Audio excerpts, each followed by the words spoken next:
In three-dimensional geometry, after completion of straight line, after discussion of straight line in space, now we start the plane. In what is plane? In two-dimensional, we already studied about a line, equation of lines in various forms. When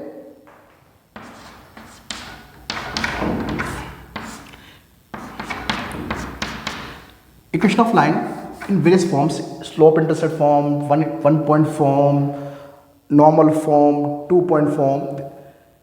When we introduce a third coordinate z, simply general equation of line is ax plus by plus c equals to 0. When we introduce a third coordinate axis that is z axis, then a line is generated in the form of plane.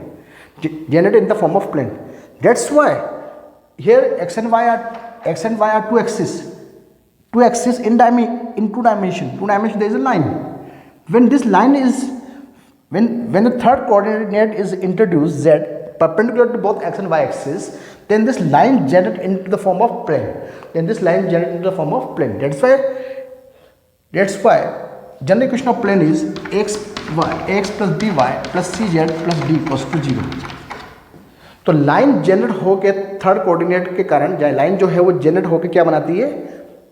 Plane बनाती है. Line ही जो है simply जो है ये line है ये generate होके लाइन तो ये क्या बन जाएगा? आपका एक प्लेन बन जाएगा, एक प्लेन की फॉर्म आ जाएगी. इन प्लेन्स की हमें वेरियस फॉर्म्स हैं, उसकी हमें इक्वेशन ऑफ प्लेन जो है निकालनी है, उस प्लेन की इक्वेशन निकालनी है. यहाँ पर ये भी एक डेफिनेशन हम ये भी कह सकते हैं प्लेन की. प्लेन वो है कि कोई भी लाइन, जो भी लाइन है x plus b y plus c, वो उस प्लेन के अंदर पूरी लाइन उस प्लेन में कंटेंट रहे. अगर हम दो पॉइंट्स को प्लेन के अंदर जो भी दो पॉइंट्स हैं उनको हम ऐड करें, उनको हम ज्वाइन करें, तो जो लाइन सेगमेंट बनता है, जो लाइन बनती है, it totally contain in the plane. वो प्लेन के अंदर लाई करें. कोई भी लाइन प्लेन से बाहर नहीं जा सकती. तो ऐसी इक्वेशन ये x plus b y plus z plus d जो है is equation of general equation of plane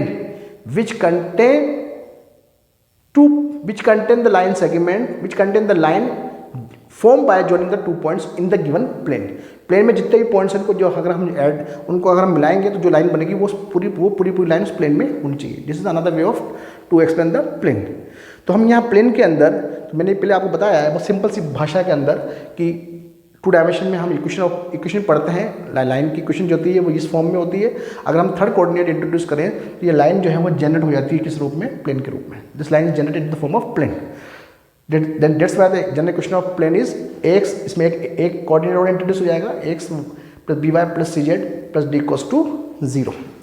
now we'll start in our course there are several forms of planes, several equation of planes. हम एक तो पढ़ेंगे जो हमारा first topic है, उस प्लेन की इक्वेशन निकालनी, to find the equation of plane. वो जो प्लेन है वो किसी यूनिट वेक्टर के नॉर्मल है. यूनिट वेक्टर के क्या है? वो नॉर्मल है. मैं आपको इस तरह से समझाऊं कि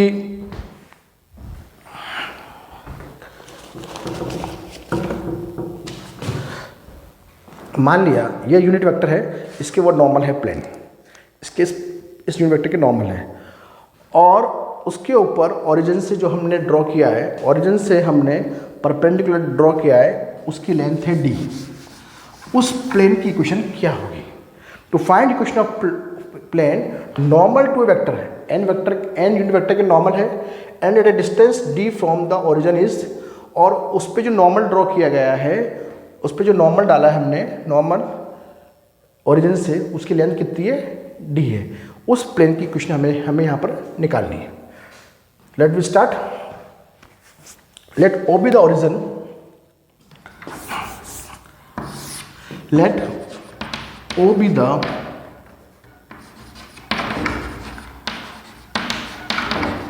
origin and ON, and we draw a normal, or perpendicular. We draw a perpendicular from origin to plane is ON. We draw a perpendicular from origin to plane is ON. Let n cap is a unit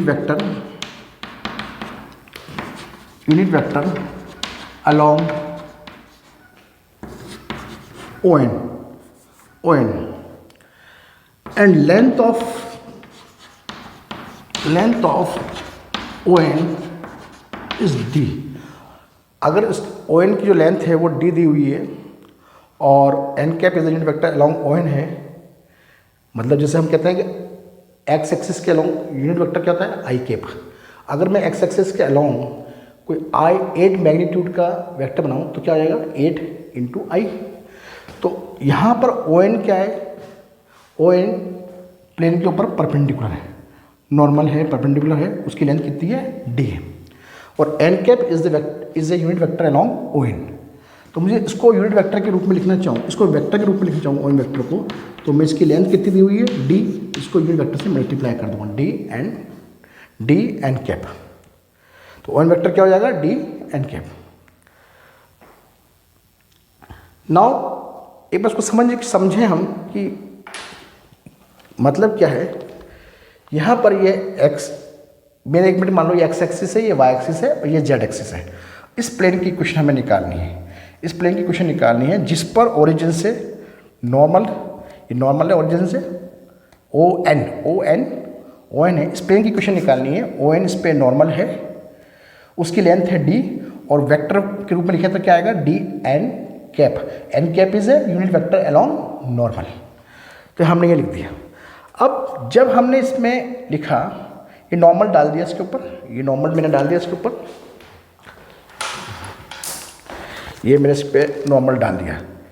अब जब मैं इस पर normal डाल रहा हूँ और plane में कोई भी पॉइंट है P be, any point in a plane, P be any point in a plane में कोई पॉइंट यहाँ पर पी है, यहाँ पर एक पॉइंट है पी, ये पी पॉइंट है, दिस इज पी पॉइंट, और मैंने इस पर नॉर्मल डाला और ये जो लाइन है वो जो भी, ये तो मैंने इस पर नॉर्मल डाला, जो भी इस डालते ये पॉइंट से टच, ये जो है इंटरसेक्शन पॉइंट होगा, इसको जब हम मिलाएंगे तो वो लाइन भी नॉर्मल की क्या होगी, परपेंडिकुलर होगी simply.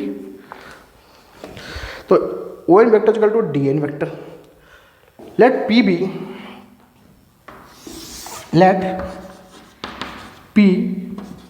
be any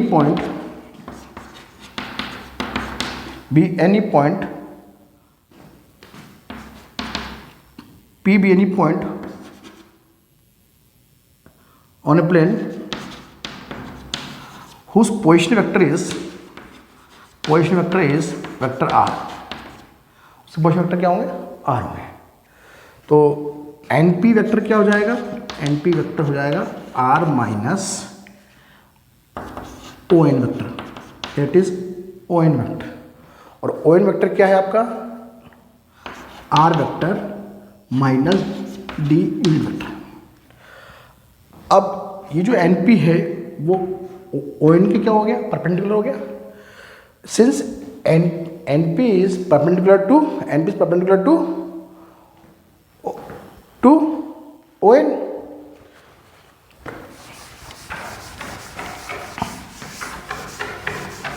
since NP is perpendicular to ON, it implies NP dot, तो डॉट प्रोडक्ट क्या हो जाएगा इनका 0, it implies R minus D, R vector minus D n cap vector dot D n cap vector is equal to 0। D यानी इसके अंदर quantity D 0/D 0 हो जाएगा। तो यहाँ पर क्या बचेगा, R dot n cap minus D निकल गया है आपका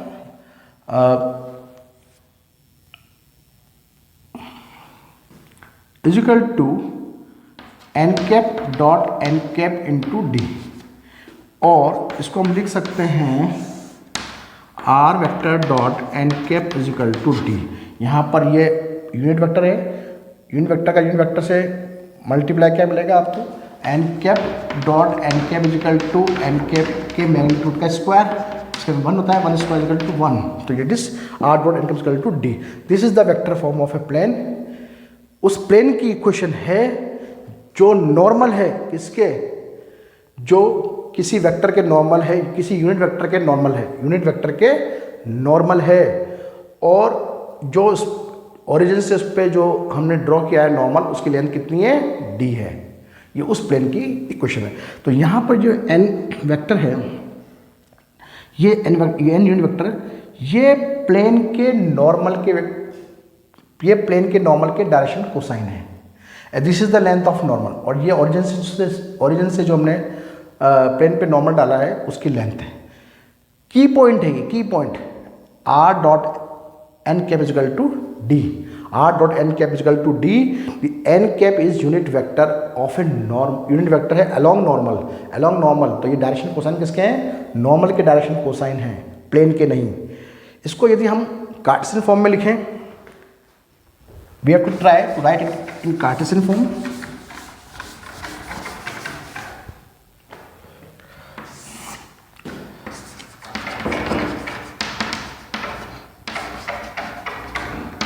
कार्टेशियन फॉर्म में लिखें तो ये क्या है, यूनिट वेक्टर है। पीछे आ जाओ, डायरेक्शन कोसाइन डायरेक्शन रेशियो पे हमने क्या बताया, डायरेक्शन कोसाइन जब भी यूनिट वेक्टर होता है उसके आई जे के कोफिशिएंट क्या होते हैं, डायरेक्शन कोसाइन होते हैं, ठीक है, उस वेक्टर के। तो एन वेक्टर जो है किसके होंगे, नॉर्मल के, तो डायरेक्शन कोसाइन किसके होंगे, नॉर्मल के। तो l i m j n k, ये किसके, एलेवन किसके डायरेक्शन कोसाइन है, are the direction cosines of normal. L m n are direction cosine of normal. N के आर वेक्टर हम जानते हैं, P be any point arbitrary point x y z, तो x minus zero into i, तो x i y j z k, इसके position vector हो जाएंगे x i cap y j cap Z k cap. ये value हम put कर दें इसके अंदर, इस वेक्टर फॉर्म में। वेक्टर फॉर्म क्या है आपकी, आर डॉट डी, इसमें मैं रख दूँ तो x i plus y j plus z k cap dot l i cap m j cap n k cap is equal to d. It implies l x m y plus n z equal to d. अगर direction cosine given है तो आपको plane की question ये होगी। इसको यदि आप डायरेक्शन रेशियो के रूप में लिखना चाहते हैं तो वो भी हम लिख सकते हैं। हम एल की वैल्यू जानते हैं, एल की वैल्यू क्या होती है, a upon under a square plus b square plus c square, m equal to b upon under a square plus b c square, और n equal to c upon under a square plus b square plus c square. वो आप यहाँ put कर दें तो आपको यही form जो है वो डायरेक्शन रेशियो में मिल जाएगी। तब डायरेक्शन रेशियो किसके होंगे, नॉर्मल के होंगे।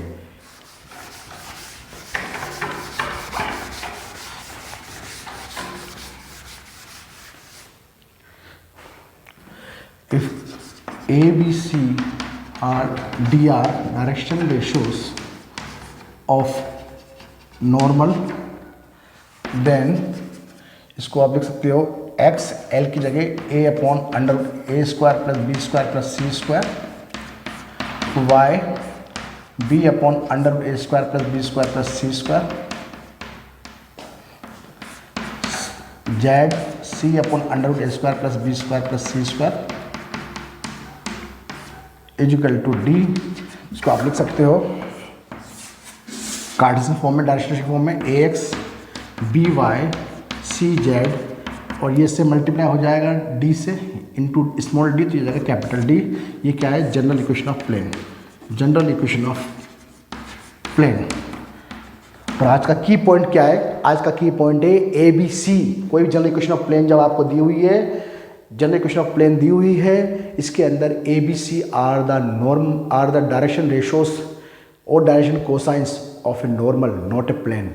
ये जो ए बी सी हैं ये नॉर्मल के डायरेक्शन रेशो या डायरेक्शन कोसाइन है। A b c direction ratios हैं नॉर्मल के, एलिमेंट डायरेक्शन कोसाइन है नॉर्मल के, ये प्लेन के डायरेक्शन रेशो कोसाइन नहीं है। ये आपकी पॉइंट ध्यान में रखें।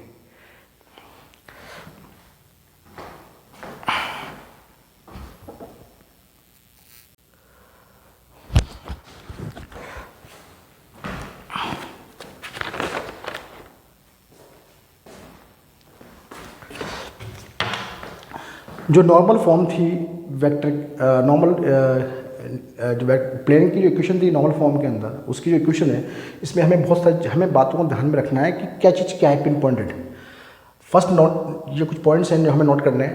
Are vector dot n cap equal to d, यदि ये यूनिट वेक्टर है, अगर ये यूनिट वेक्टर है तो ये डी क्या होगा, ओरिजिन से नॉर्मल की प्लेन पे नॉर्मल की लेंथ। यदि ये होगा यूनिट वेक्टर, अगर ये यूनिट वेक्टर है तो यहाँ पर इसके जो आई जे के कोएफिशिएंट्स हैं they are direction cosines of normal. So here n cap is a unit vector along normal and d is the distance of the plane from the origin। तब उसी जब ये यूनिट वेक्टर होगा तभी d क्या होगा, origin से plane पर जो नॉर्मल डाला गया है उसकी लेंथ होगी। मान लिया ये यूनिट वेक्टर नहीं है, r dot n equal to d है, n vector is not a unit vector and we want to reduce and we want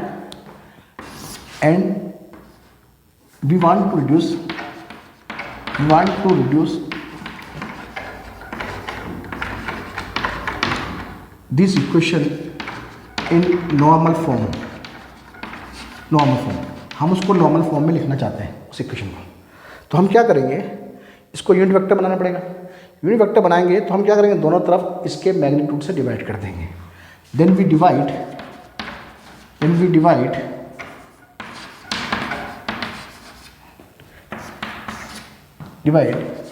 equation 1, then we divide both sides of equation 1 by magnitude of n vector, then we get r dot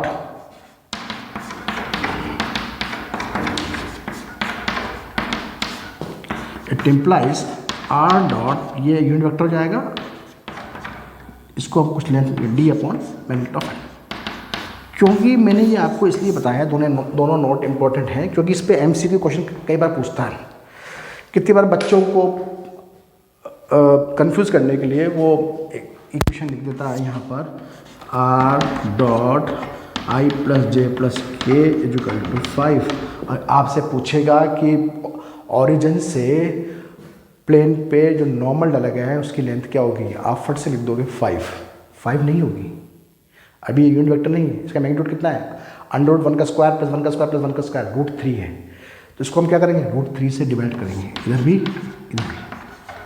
अब क्या होगा ये, अब जो है यहाँ पर D क्या हो जाएगा, 5/√3 हो जाएगा, जो रिप्रेजेंट करेगा किसको, इसको रिप्रेजेंट करेगा ओरिजिन से प्लेन पर जो नॉर्मल डाला गया है उसकी लेंथ को रिप्रेजेंट करेगा। तो बच्चों से कितनी बार केवल सिंपल क्वेश्चन लिख के पूछ लेता है, आप सोचते हैं r dot n cap equal to d, आपने रट लिया, आप बोलोगे 5 इज द रॉन्ग आंसर। तो इसलिए ये मैंने 2 पॉइंट जरूर बताया आपको। जो नॉर्मल फॉर्म होती है तो नॉर्मल फॉर्म के अंदर हमेशा यूनिट वेक्टर होता है, यहाँ पर यूनिट वेक्टर होता है। जनरल इक्वेशन जो होती है उसके अंदर यूनिट वेक्टर ना होकर वेक्टर एन होता है। यहाँ पर एलिमेंट हियर इसके अंदर यहाँ पर एलिमेंट डायरेक्शन कोसाइन होंगे, कोसाइंस ऑफ नॉर्मल। यहाँ पर इस केस के अंदर क्या होगा, a b c are direction ratios होंगे ऑफ नॉर्मल। तो इसलिए इस बात को ध्यान में रखना कि जब भी कभी यूनिट वेक्टर होगा यहाँ पर आर डॉट एन, तब यह डी जो है वो ओरिजिन से प्लेन पर नॉर्मल की लेंथ होगी, वरना नहीं होगी, वरना हमें इसको यूनिट वेक्टर में चेंज करना होगा, हमें डिवाइड करना होगा। That's all for today.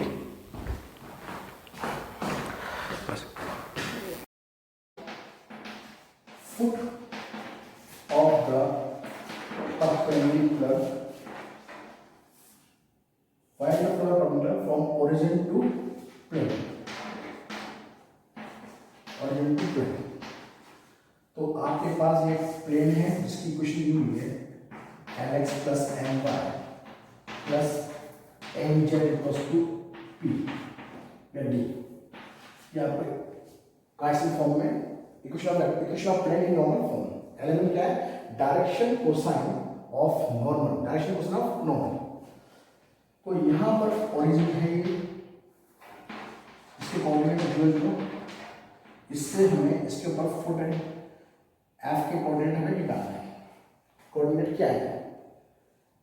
ठीक, तो इक्वेशन ऑफ लाइन OF हम लिख सकते हैं, एक पॉइंट से पास हो रही है और किसके नॉर्मल के डायरेक्शन कोसाइन कहते हैं एलिमेंट। नॉर्मल के direction cosine are l m n, normal के डायरेक्शन कोसाइन क्या है? एलिमेंट है। इस इक्वेशन ऑफ OF क्या हो जाएगा? x minus 0 y minus 0 z minus 0, एक पॉइंट से पास होती है और इसकी डायरेक्शन क्या है? कोसाइन क्या है? एलिमेंट। और यहां पर हमने सॉल्यूशन ले लिया। तो एनी पॉइंट ऑन लाइन, इस लाइन के ऊपर कोई पॉइंट के कोऑर्डिनेट्स क्या होंगे?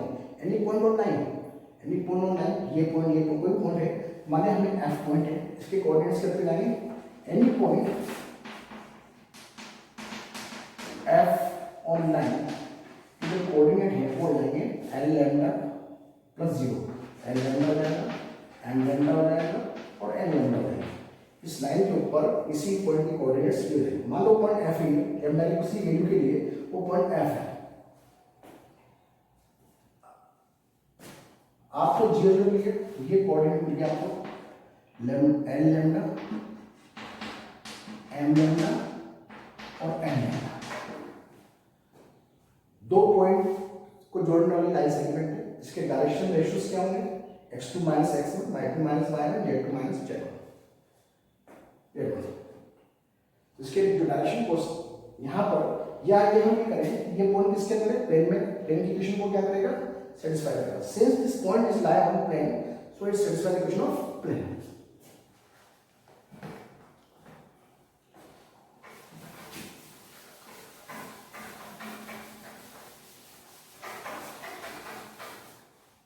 Since f lie on plane, so it satisfies equation of plane. So it satisfies equation of plane.